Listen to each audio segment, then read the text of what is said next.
Just boat പോകാൻ ഒരു ചാല് മാത്രമേ ഉള്ളൂ. ഒരു ജസ്റ്റ് ഒരു ചാല്. ഓരോ സ്ഥലത്തും നമ്മളൊരു ഡയറക്ഷൻ കൊടുക്കണം. അങ്ങനെ നോക്കിക്കഴിഞ്ഞാൽ ഒരു കുറ്റി കാണാൻ പറ്റും. ആ കുറ്റിയാണ് നമ്മുടെ ഡയറക്ഷൻ. ആ ഡയറക്ഷൻ അപ്പുറം പോയി കഴിഞ്ഞാൽ കല്ലിലേക്ക് പോകും, ഇപ്പുറം പോയി കഴിഞ്ഞാൽ ചളിയിലേക്ക് പോകും. അതൊരു ജസ്റ്റ് ഒരു 10 മീറ്റർ ഒരു വഴിയിലൂടെയാണ് നമ്മൾ യാത്ര ചെയ്തുകൊണ്ടിരുന്നത്. അതിന് ഓട്ടോമാറ്റിക്കലി ഉള്ള ചാലാണ്. വെള്ളിക്കൽ പുഴയിലൂടെ ഒരു നല്ല ആളുണ്ടായിരുന്നു. ഇപ്പം മനോഹരമായ ബോട്ട് യാത്ര. അതൊക്കെ കുറേ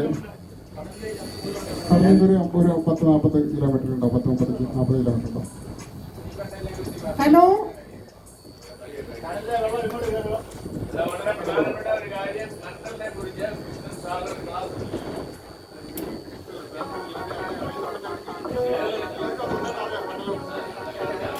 തീരപ്രദേശങ്ങളിൽ കണ്ടൽ കാടുകളാണ് മനോഹരമായിട്ട് കാണുന്നത്.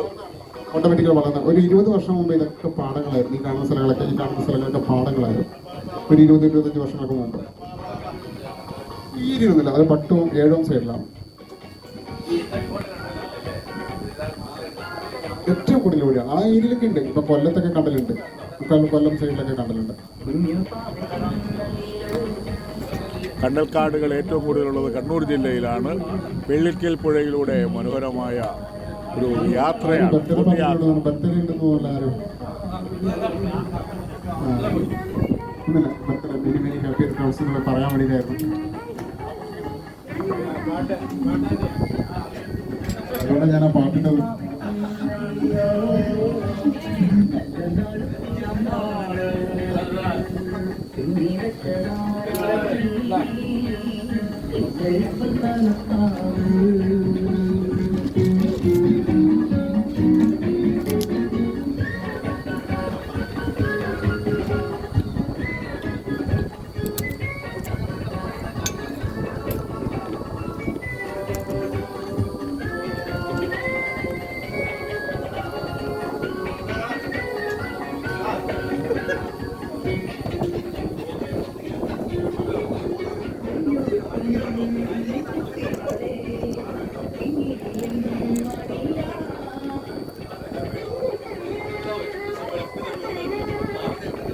മറ്റുള്ള ചെടിക്ക് ഇല്ലാത്തൊരു പ്രത്യേകത എന്ന് പറയുന്നത് ഈ കണ്ടൽ ചെടി നമ്മൾ പറയും കുഞ്ഞുങ്ങളെ പ്രസവിക്കുന്ന ചെടി എന്ന് നമ്മൾ പറയും. കുഞ്ഞുങ്ങളെ പ്രസവിക്കുന്ന ചെടി.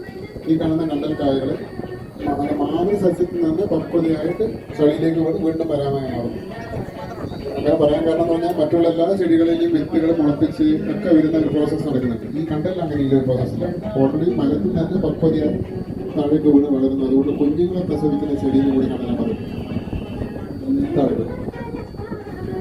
അതുപോലെ തന്നെ നമുക്കറിയാം, സുനാമി വന്നപ്പോൾ നമ്മളെ നദീതടങ്ങളെ സംരക്ഷിച്ചത് കണ്ടലാണ്. കണ്ടലിൻ്റെ ഏറ്റവും താഴേക്ക് പോകുന്ന വേരുകളാണ് കണ്ടലിൻ്റെ നദീതടങ്ങളെ സംരക്ഷിച്ച്. കണ്ണൂർ ജില്ലയിലും കാസർഗോഡ് ജില്ലയിലാണ് ഏറ്റവും കൂടുതൽ പ്രശ്നങ്ങളില്ലാതെ ഏരിയ. ഒരു പ്രശ്നമില്ലാതെ ഏരിയ എന്ന് പറയുന്നത് സുനാമി വന്നപ്പോൾ 2 ജില്ലയായിരുന്നു, കണ്ണൂരും കാസർഗോഡും.